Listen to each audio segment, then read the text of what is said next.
Hello there everybody and welcome back to Harvest Moon, more Friends of Mineral Town.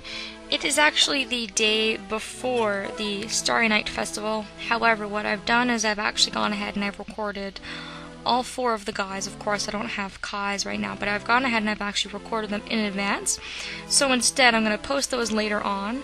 I'm going to show you the letters they send the day before the Starry Night Festival, and then I'm going to do a little bit of mining and show you guys the winter mining. So that's what this video is going to be about. So on the 23rd, Thomas will come by, and if you have any invitations, he will give them to you. You can only accept one invite, and for some reason he says, I have 4 mails for you.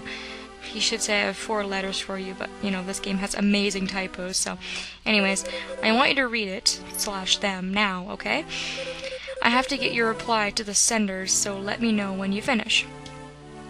So if you have a guy at a green heart, they will invite you for the Starry Night Festival. It's basically like a meal with the bachelor and their family, generally. So, for example, Rick, tomorrow is the Starry Night Festival. My family has a party every year. Can you join us? My mom is cooking a feast. I'm waiting for you at the poultry farm at 6 p.m. So if you accept, you would go to Rick's house at 6 and celebrate with his mom and his sister.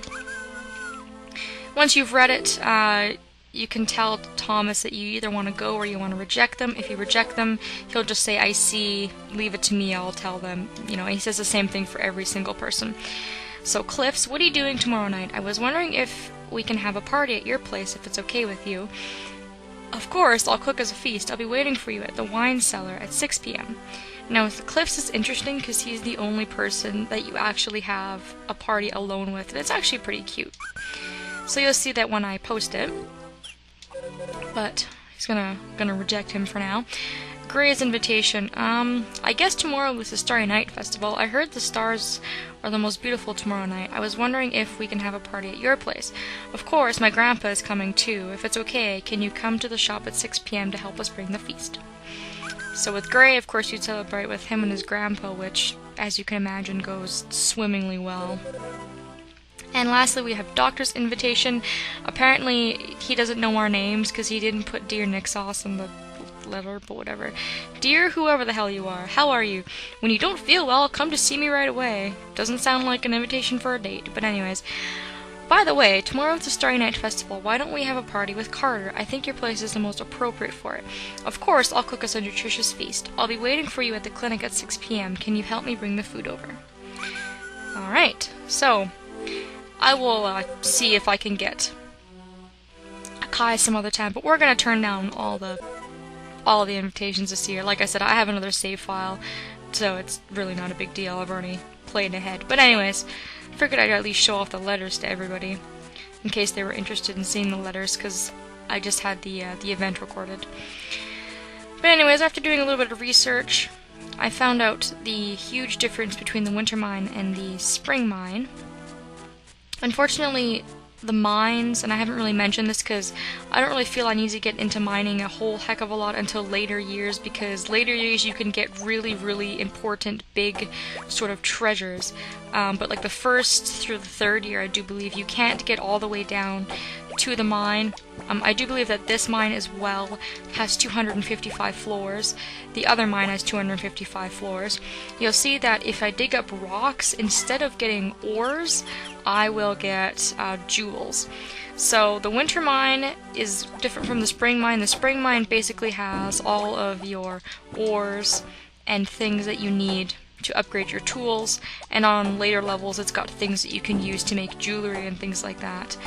And then the winter mine is basically like your big grind spot for money in winter, or at least in my opinion, because it has lots of jewels you can sell. I think that some of these you can combine with an ore to make like jewelry, but I would think, and from what I've read and from what I know, this place is mostly just for profit. So when I was mining in here, I mined the other day, and I went all the way down, I think to floor 30, I want to say, and then I had to stop because the area was blocked off. So I think for your 1st and 2nd year, you're pretty limited as to what you can do. The significance of the winter mine is that eventually you find the cursed tools, which I don't know if I'm going to be getting, honestly, because they are just such a pain in the butt to get. You can get these things called cursed tools, and then you can turn them into blessed tools, and they are like the best tools in the game. But the thing with mining is it's very luck based as to if you find these items and what floors you find them on and stuff. So you're also going to get junk ore in this mine if you haven't noticed, but I won't get any like gold, silver, copper, any of that ore. If you dig on the floor using your hoe, you'll still be able to get black grass, which I recommend eating or keeping until you get tired. And you'll still get like bags of money like you do in the spring mine. So the mechanic is the same. There's still going to be rocks to knock out. It's just going to contain different stuff. If you dig into the ground, it's also pretty much going to be the same stuff. You'll get tired. Time, again, does not pass in the mine when you're mining. And what else am I missing? I guess that's pretty much it. It's pretty much the same premise. I just kind of wanted to point that out to everybody because I knew there was something different about it, but I completely forgot. So yeah, it's a pretty good way to make money.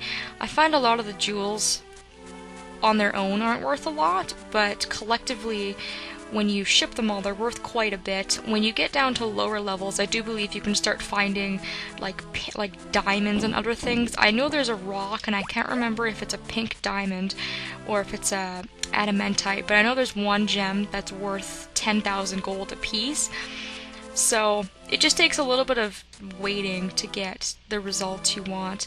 So I'm not gonna, I don't know, I guess I'm not gonna go too much into it. When I actually have access to the full mine, I will try my best to go and get any cursed tools that I can, although, you know, I'm not guaranteeing that by any means. And there's also things like Kappa gems. We haven't met Kappa yet. I just kind of completely forgot to do that, but we can meet him in spring. When we meet Kappa, I'll get more into that. You can get Kappa gems from this place. There's probably a power berry hiding in here. There's usually one power berry per mine. But yeah, that's about it. There's really not too much of a significant difference. You can see I'm getting really tired now. Because I'm so broke in winter, I've been insanely broke. What I've been doing, kind of like my routine, is that I've been going and doing a little bit of mining when I wake up or after I do my chores. Wait till I'm blue in the face, go rest up at the hot spring, go out and give my gifts before it gets too late, and then go out and mine for a little bit more. And I usually end up bringing in anywhere from 3 to 5,000 G a day. Well, that would be really cold in the middle of winter.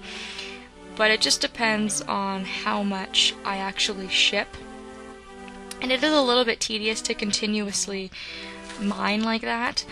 You can also do the save and reload trick that I showed everybody when I did the first mining tutorial. If you're playing on an emulator, what you can do is you can save state before you start using your tools and breaking down all your stamina, and as soon as you find out where the staircase is, you can then reload your save state, and then you can automatically find where the staircase is. So that's a really good trick to use,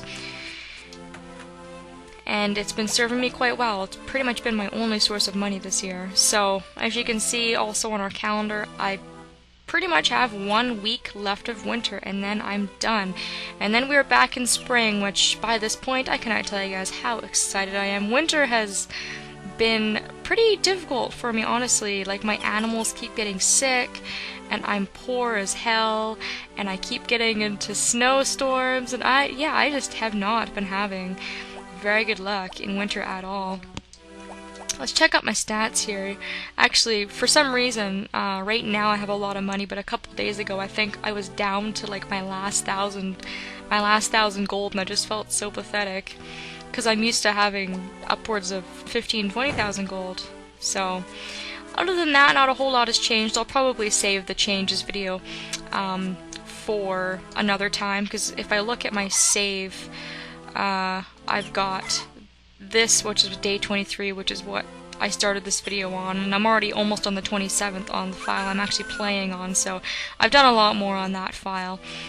And then of course, once they do the update and we do the festival, we are done with winter. So yeah, that's about it. I just wanted to quickly go over that before the season ended, because I told everybody I would kind of go over mining a little bit more and just go over some changes, but as it stands, because we're in the first year, the mine isn't accessible. Like I said, I think you can only get to the 20th or 30th floor, and then you're forced to stop and go back up. So yeah, short video for everybody, but I will be back in about a week in game time, and then we will be very, very happy to see what we're going to be doing in year 2. So thanks for watching, everybody, and I will see you next time.